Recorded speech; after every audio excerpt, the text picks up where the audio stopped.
Well, I'm also very grateful to be here and to see many friends from Burt Beach on.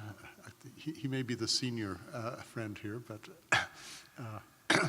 anyway, I've had treasured my association with the IRLA over the years.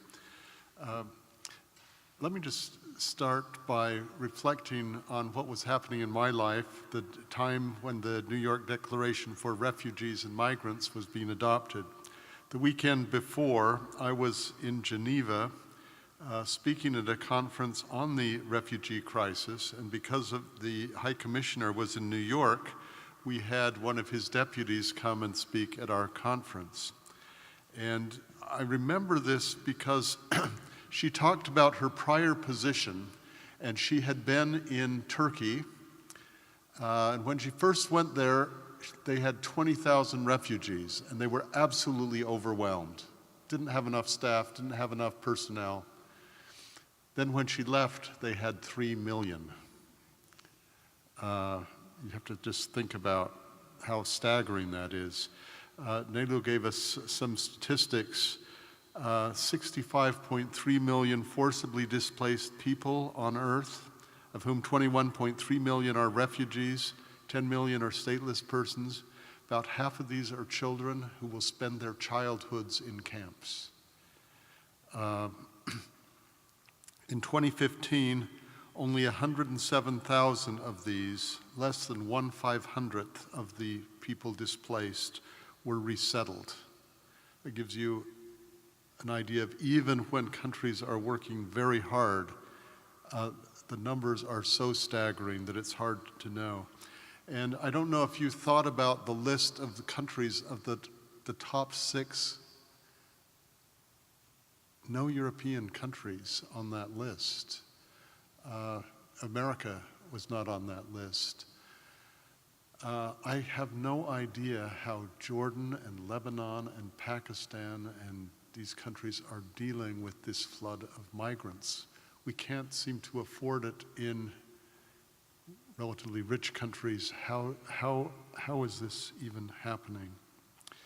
About the same time last year, I had the opportunity to attend a conference addressing the Yazidi genocide, and I came away from that experience with 2 powerful impressions. One of the things they did at the conference is they showed the patterns of various genocides over the centuries, many of which had happened to the Yazidis, but others, of course, had happened to others. And one of the most striking things to me, something you would think I would have been aware of, but I wasn't. I'm aware of the horrendous death toll of these genocides. But what had not hit me is the abuse, the atrocities against women in particular, involving enslavement, trafficking, sexual abuse. And then second, one of the people at this conference was an immigration lawyer who was running basically a pro bono service trying to process and help people who were trying to navigate the process of acquiring refugee status. It was taking them at least on average 8 hours per person just to do the legal work. And this doesn't begin to account for what happens if people are resettled, the amount of time it takes, what neighbors need to do, and so on. I think one of the points that's worth making there is if you ever have people who are asking what they can do, believe me, there are refugees moving everywhere who need help and who you can help where you live. But these time demands are staggering. Now, with that in mind, think about the religious liberty rights of these people. Freedom of religion or belief is so critical that under international law, even in times of declared national emergencies, states may not derogate from religious freedom protections. They can derogate from freedom of speech, from freedom of assembly, but not from freedom of religion. Now, that doesn't mean that there can't be limitations. I mean, if you're in a national emergency, there may be safety or public health or other kinds of things that are standard limitations on religious freedom. But the religious freedom norm itself stays in place, and that's because religion is so important to people, especially at that time. So we need to think sensitively about what happens in these situations. One thing is, what happens while people are in transition? How do they have access to religious services? How should that be structured? It's also important to remember that not only is freedom of religion a non-derogable right, the internal freedom, the right to change, to think differently about your religion, that is an absolute right. Manifestations may be limited, but not the internal processes of things. And that includes changing religion. And many of these people who are uprooted, they may seek solace or comfort or help from their prior religion, but some may be converted. What happens to them?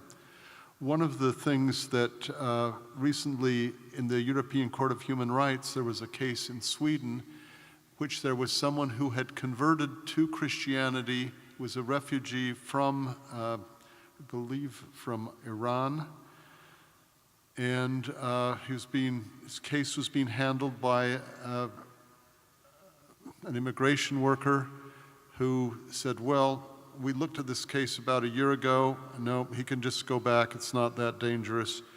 Well, it might be life-threatening for this particular person. And the European Court of Human Rights said, at the very least, you have to give this a second look. You have to look at the facts, and review them, and make sure you're taking them into account. Thanks.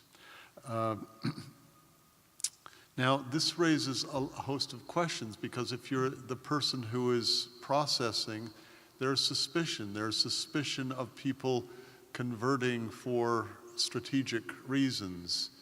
But at the same time, this may be a very genuine thing.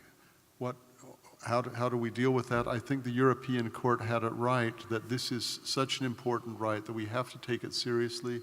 We have to look at it carefully. What should be the role of those who are providing care in these situations?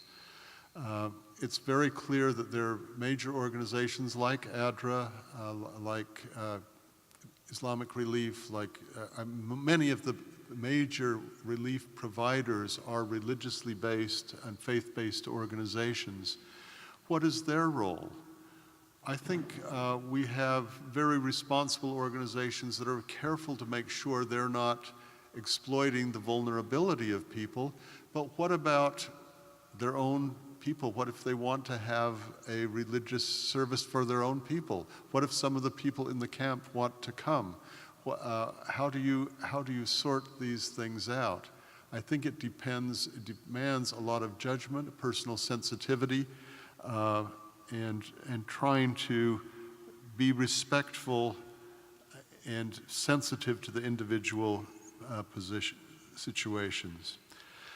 Let me just make one final point. However successful we are in being sensitive to the religious freedom concerns in this context, it will ring hollow if we don't show through our actions that we truly care about the refugees against others. As some of the cartoons that were displayed by our chair suggest, all of our religions started, if you think about it, with refugees.